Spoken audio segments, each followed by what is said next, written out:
Welcome everyone to WriterSpeak, dedicated to the written word and those who produce it. I am your host, Jeane Slone, the author of 3 historical novels about women during World War II. Today in our studio, I would like to introduce Dr. Michael Carlston, the author of Better Medicines, the 10 Essential Health Habits. Welcome to WriterSpeak, Dr. Carlston. Thank you, Jeannie. Thanks for inviting me. I really appreciate you sharing your knowledge here with us in Sonoma County, especially since you have your practice here. You are an internationally recognized authority on the integration of conventional and complementary medicine, with over 30 years as a medical physician with a background in sports medicine. When I looked at this book, I was so pleased with how easy it was to understand and read. I'm delighted. I'm trying not to... Yeah, awesome. Yeah, it's one of the things which can be very difficult is that there are, especially when it gets around healthcare, so much gets jargony, and important concepts can easily get lost, and I've always felt that clear communication is vitally important. More than I've succeeded, I've thought that that's important, so I'm glad to hear that I succeeded in this case. Well, a lot of us want to read about medicine and our bodies, but you get a hold of some of these books and you go, I don't get it. Yeah. The other part of which is a really big problem, and the reason why I wrote the book, is because part of it is fighting back against just an immense amount of misinformation about health. People get confused all the time because they hear some study that says this and they go, well, didn't I just hear the opposite? And the truth is that they probably did. Yeah. In part because there's not much digestion. The media hears something and puts it out there right away, and nobody really puts it in context. So it's important to go through what really is important, and then those of us with the experience and knowledge of stuff, especially, I tell patients it's like living thousands of lives when they share their experiences with me. So learning what things actually work for people and how to help people achieve better health. And better than medicine. It's very refreshing. And I found the 10 essential health habits, I know that. Yeah. They're almost common sense. Yeah. But to me, being able to talk to you about them, and you telling our audience why. That's a really important thing you're touching on there. The reason for that is that because these elements of good health are not secret in a way, they're really denigrated. I mean, there's this delusion that we share that it's like, well, if it doesn't come from a prescription bottle, it's not going to be helpful. And so really the truths about the essential habits are, number 1, they're glacial because they're slow, but also because they're powerful. Number 2, they're irreplaceable. A lot of people think, well, I know I should exercise, but I just can't, so I'll go ahead and take the medicine when I need to later on. The medicines can't replace water. They can't replace exercise. It's not. These things are foundational. They can't be replaced. These habits make you feel better. They'll make you live longer.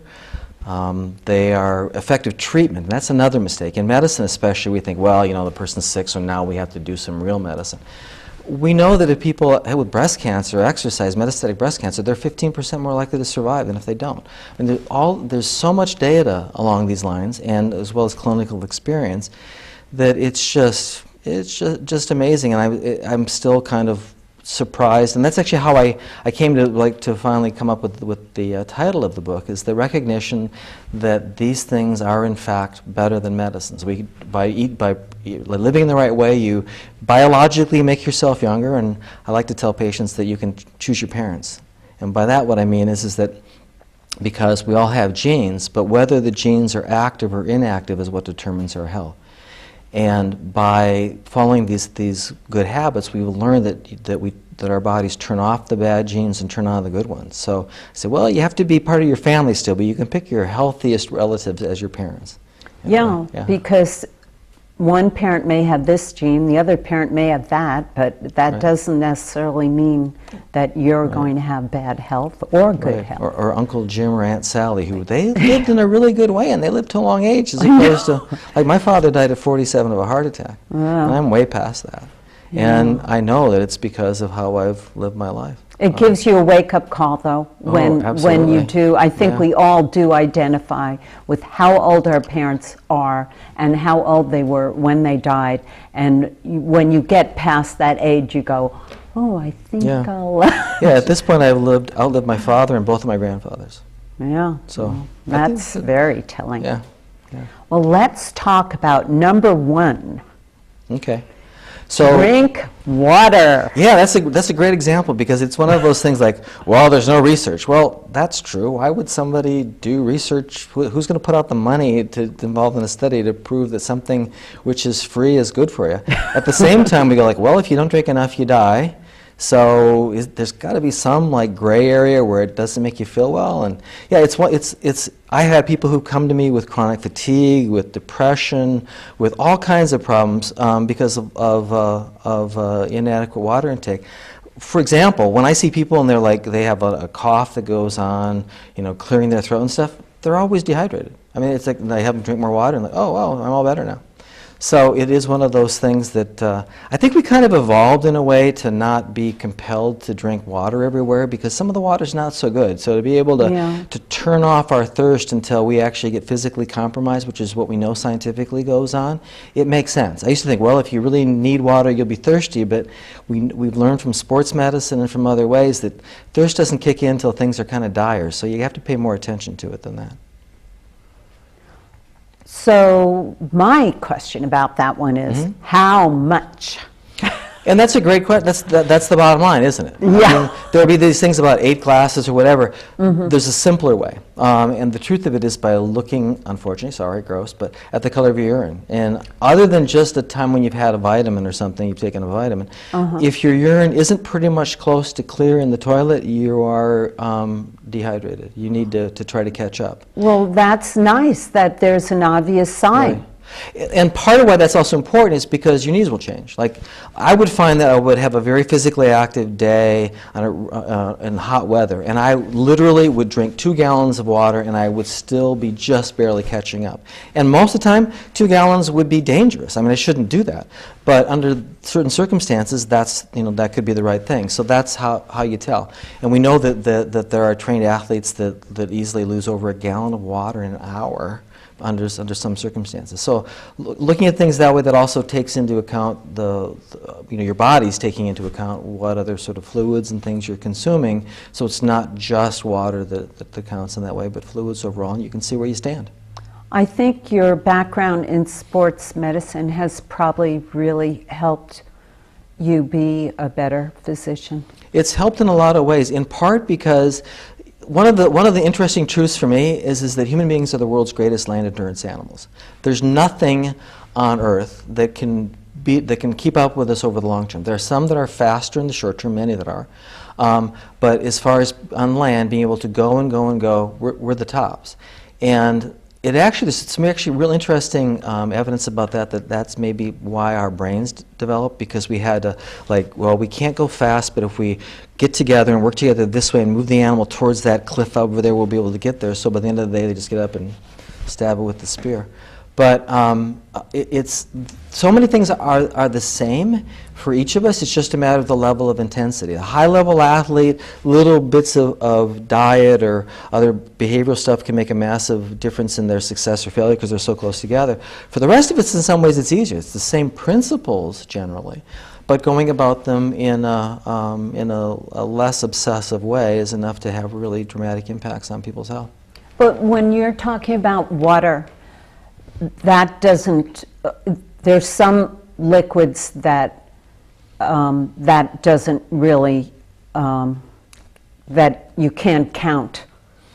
Like coffee and alcohol. Yeah, yes and no. I mean, it's kind of, the point of it still is to see the color of your urine. That's why the beauty of it, because you're right. Alcohol especially will have a diuretic effect. Coffee, maybe some with some people, not with others. One thing I should do, because we just tie those together in a way which could lead to some problems, since I work at the finish line of marathons. I work at the Olympic trials and the Boston Marathon. Yeah. In those situations, those are the time when I get to tell people, no, you drank too much, because in the course of an intense physical activity, people shouldn't just obsessively drink, because then in those cases their kidneys shut down, especially if they gobble Advil things beforehand. But otherwise, we can look at that, and whether somebody's been having alcohol, which will increase their need for water because they'll be losing it, maybe somewhat with coffee. And coffee has a lot of really good things about it too, so it's not what I can say. It shouldn't be like considered an illicit drug or something. But really, it's the same. The bottom line in that case is looking in the toilet and seeing how you're doing, and then usually people will start to recognize that there's a connection. Many times I've had patients who clearly they're having issues because they're behind in their fluid. I get them to pick it up, and then they start to say, it's funny, I'm getting thirstier.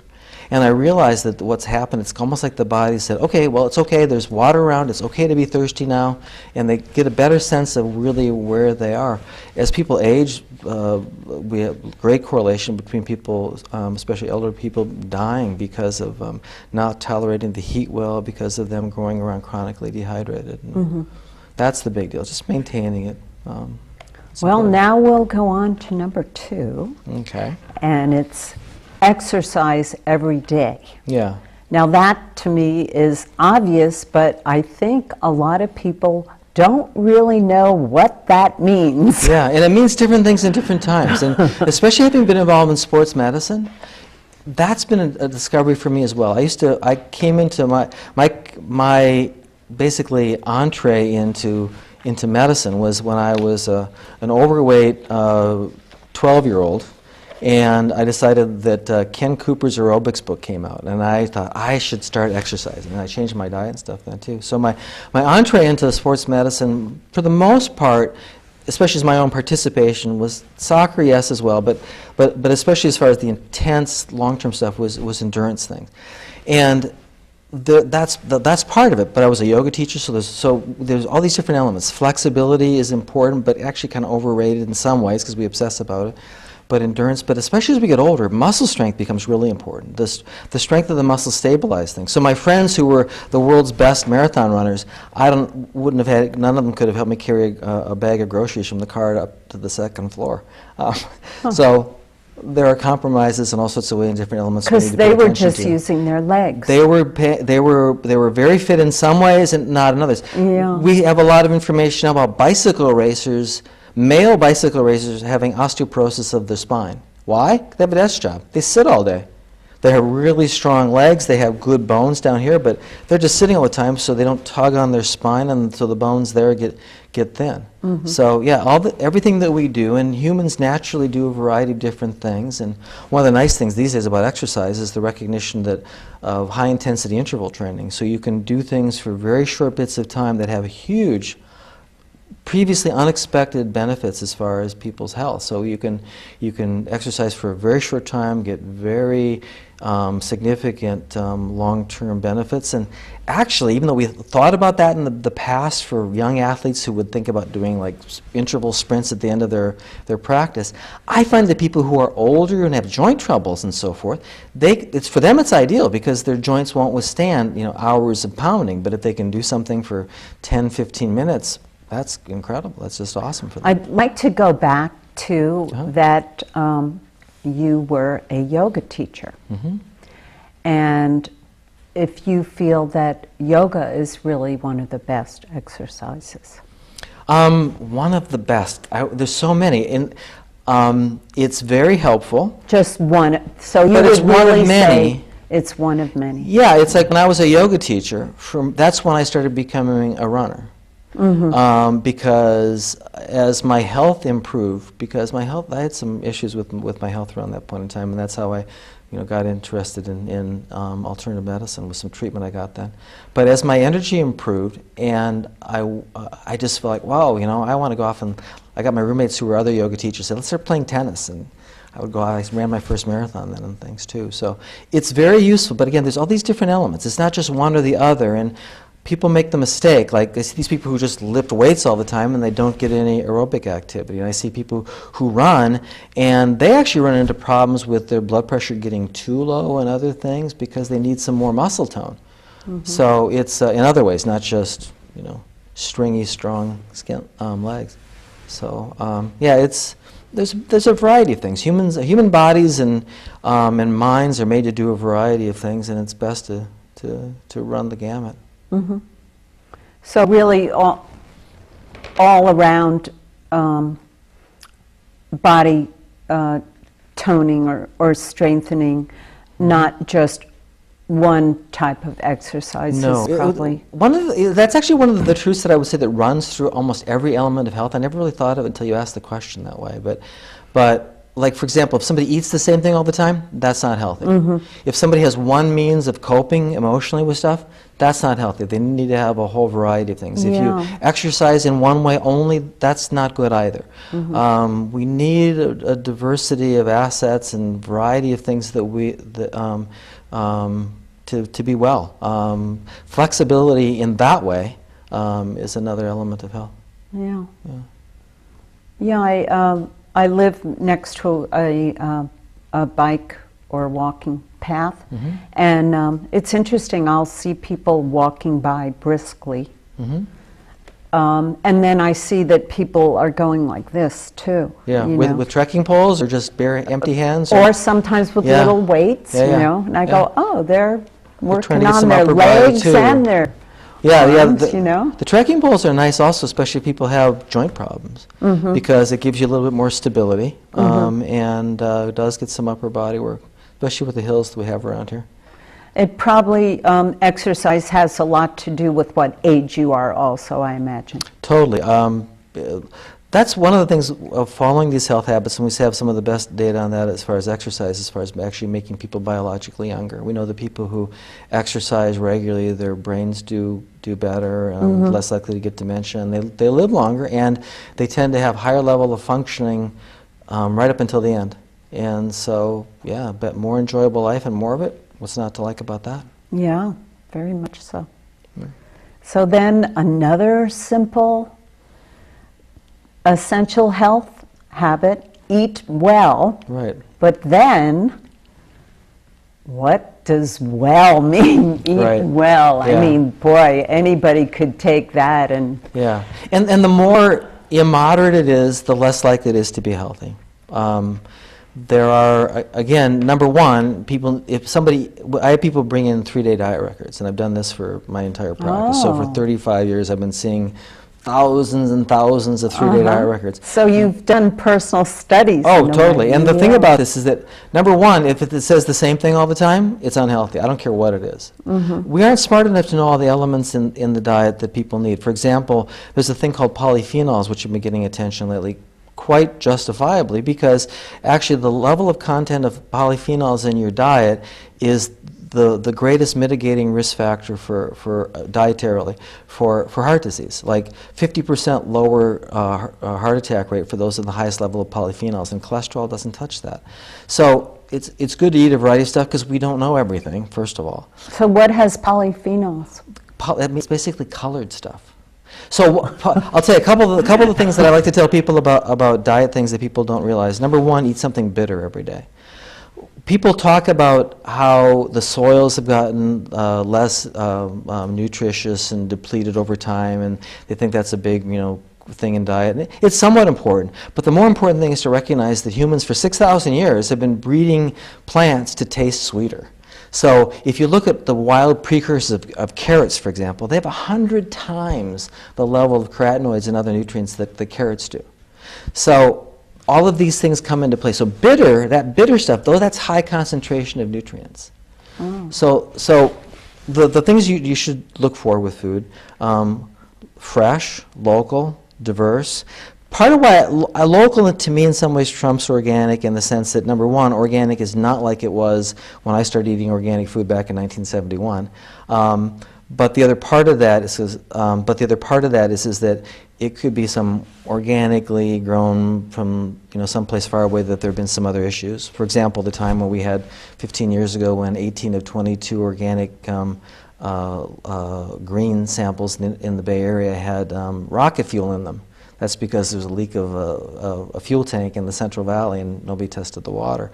But so if it's something from a local farmer, it's going to be fresher. You're going to know, like, oh, well, that's right on the highway. I don't know if I want food from there. So the other thing, one of the other things, actually, Michael Pollan popularized this, and I think it's a really good way of thinking about it, and actually I said it before him, but whatever, that doesn't count. But is that if the ingredient list, if you need a biochemistry PhD to pronounce the ingredients and know what they are, free at it. He says if your grandmother doesn't recognize it as food. But the point is that if it's got a whole bunch of other stuff in it. If the word is that long. Right. I was, as I mentioned before, when I found this brand new ancient calendar in my exam table that somebody passed on to me from 1946. The ingredients are so simple and so pure, and it's like, that's what humans have always had, and we've started to add all these other things in now without really understanding the interplay. So, yeah.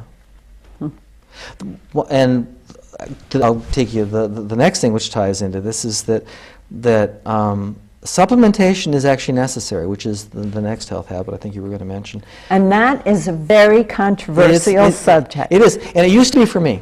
I used to think, like I did about the water thing, it's like, well, if you need it, it's like, it's got to be in the food. And first I would see patients for decades who were, the ones who were older and doing well and looked younger than their age, they all took vitamins. I'm like, And then finally, and I would see some studies that showed things. Then I know from all the studies that have been done now, vitamin and mineral deficiencies are the norm in our country, in this country. It's just that we just have this thought that we're covered because of all the, the wealth that we have. But that's not the case.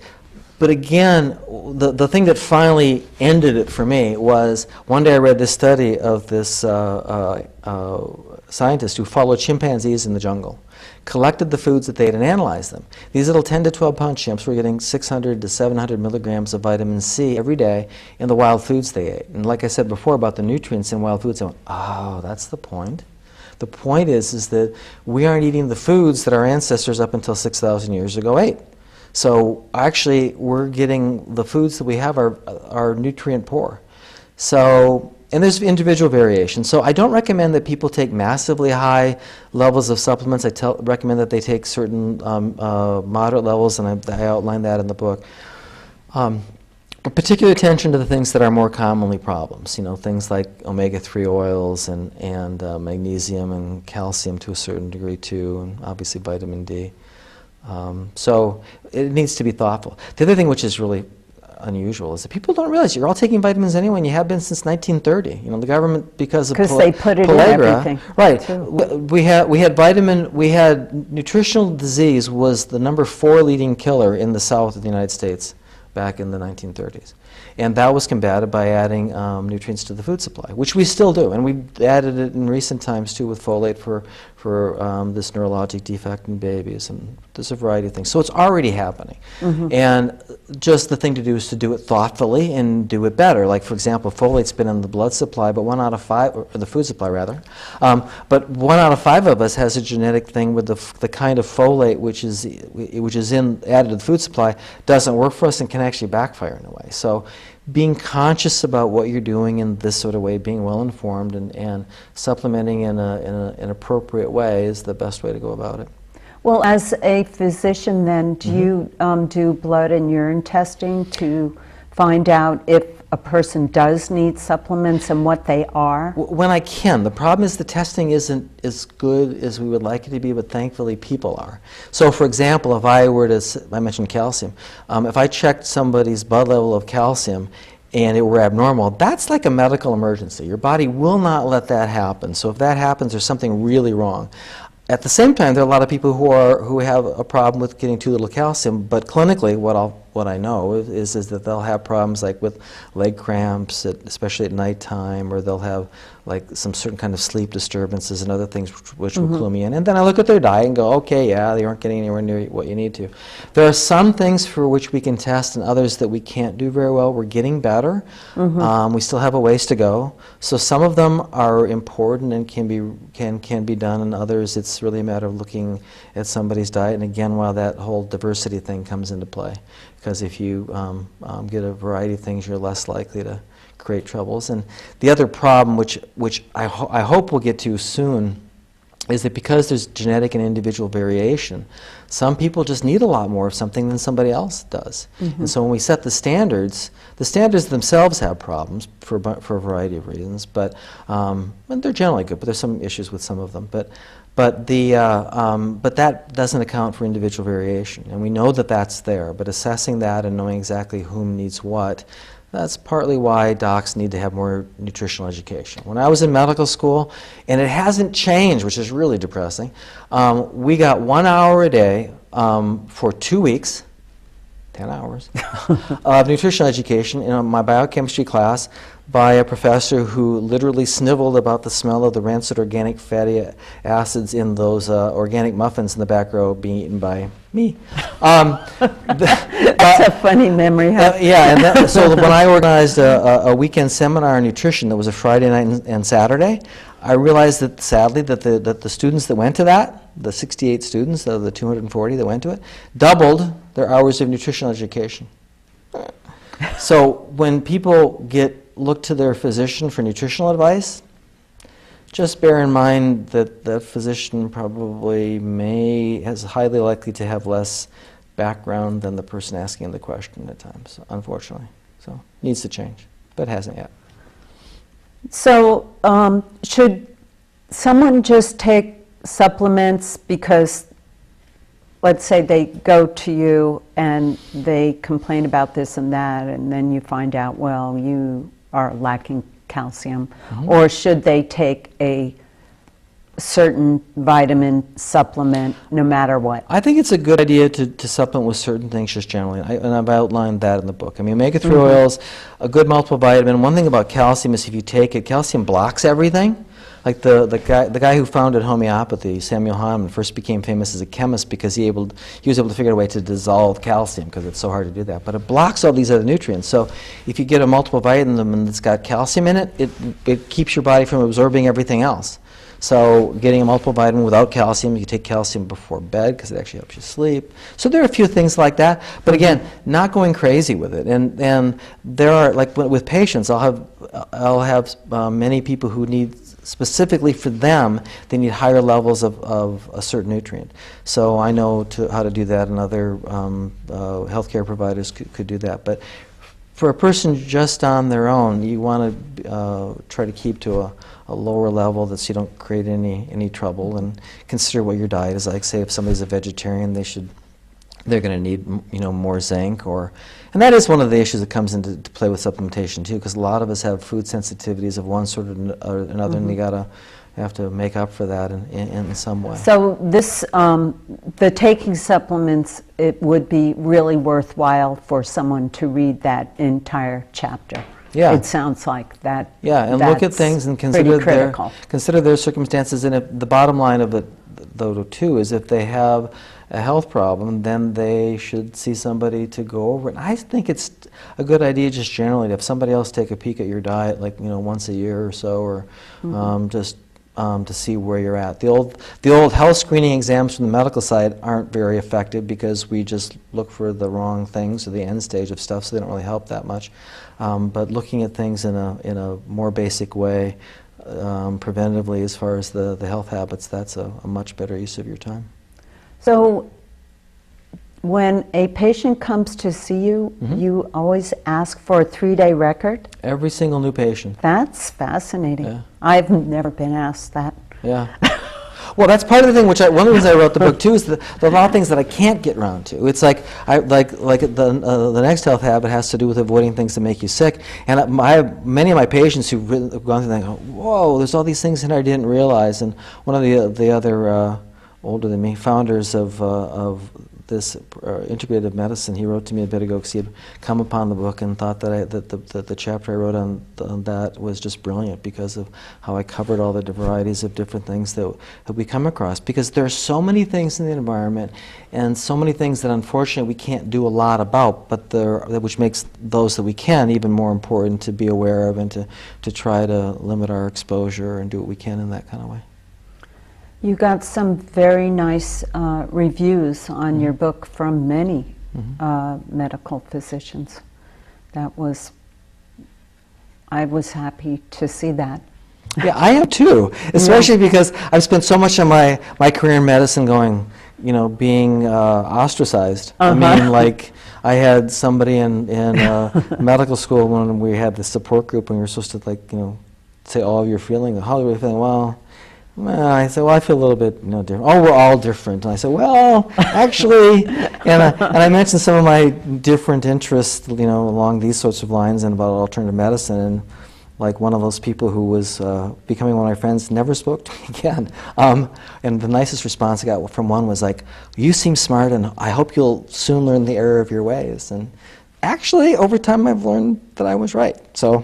Anyway, and medicine's coming along, and there's increasing awareness that some of the things which are that have been neglected are really just crucial. They're fundamental not because they're boring. They're fundamental because they're essential, and they have to be taken care of.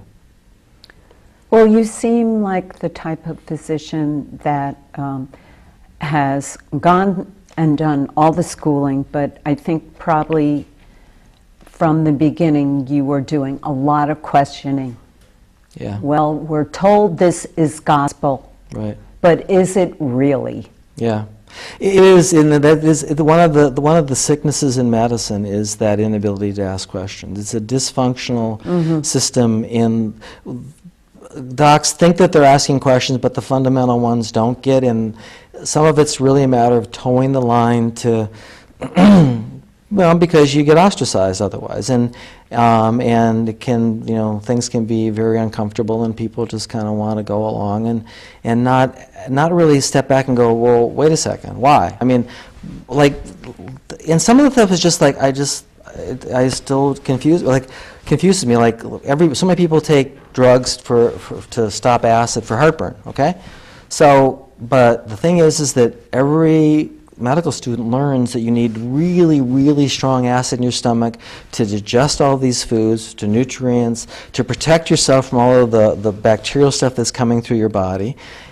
And then we go, and they also learn that older people who tend to have a lot of this stuff tend to have low stomach acid to begin with. And they have problems with B12, and they have problems with osteoporosis, which are related to those nutrients. So then we give them medicine which lowers the acid. Well, that doesn't make any sense, because the point is not that the acid's too high, but the acid is physically too high. It's in the wrong place, and we don't have a medicine for that. So instead of telling people, well, do what we used to do, 30 years ago, and now it's actually coming on again, but a few docs recommend it. Put the head of your bed up on 6-inch blocks. That cures most people and puts the acid back where it should be, because we don't have a medicine that puts it in the right place. So some of these kind of thoughtless, just going ahead and doing stuff because it's there. I think some of it gets fueled because it takes more time to explain to a patient why they shouldn't have a prescription and what they should do than it does to write out the prescription and get on to the next patient. Don't even do this now, we just do it this way. Look at the computer instead of you. Yeah. Oh, there's a person over there. Yeah. I was surprised by that when I went to see a doctor.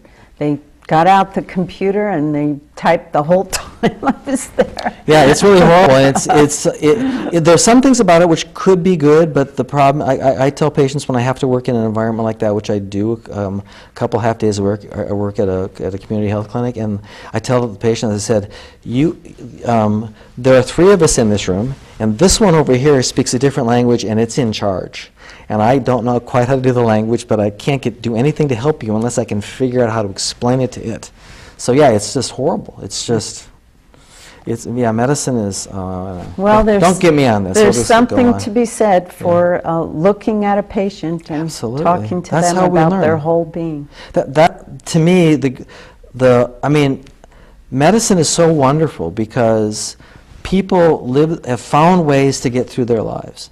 And people learn things that are different than what I was taught or what I've experienced before.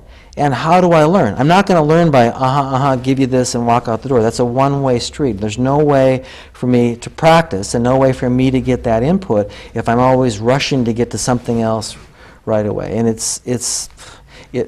basically, I think it's sort of like medicine at times has sort of become prolonged adolescence for the younger doctors. A lot of them, they grew up, they went to college, they went to medical school. They haven't done anything in the real world, and they're taking care of patients, and it's all going one direction instead of like, you tell me, like, what have you learned? Like, I remember when I had this patient one time who told me that he found that if he didn't drink enough water, he would get up and urinate repeatedly all night long. And I said, I think I heard that wrong. He said, no, that's what I mean.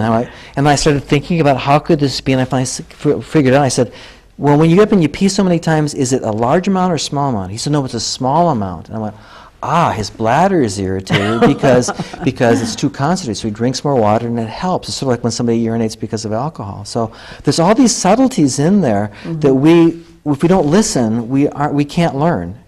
And studies are great and they're important, but the most important information any doctor can get is from the experience of working with their patients and what their patients have found. I think it's really wonderful that you ask for the 3 days of what a patient eats. Also, that you can still spend time talking with the patient and they're handing you something written. Yeah. I think that was a very brilliant idea. Thanks. I really do. Yeah, I also have them all these other health habits, lifestyle things, and which are important too. It's like a question. Like how much they exercise and things. Get them thinking too. It is part of it, and I have that framework, and then I can ask them all these other detailed questions. Well, we have not covered four of the 10 essential health habits like we thought might happen, because this is a very thorough book. And I would like our audience to know that. It's well worth buying for themselves or even for the care of others to read all the work that you did to write that down. I can't imagine you even finding the time, but I appreciate that you did. And it's amazing to me that it's very easy to read.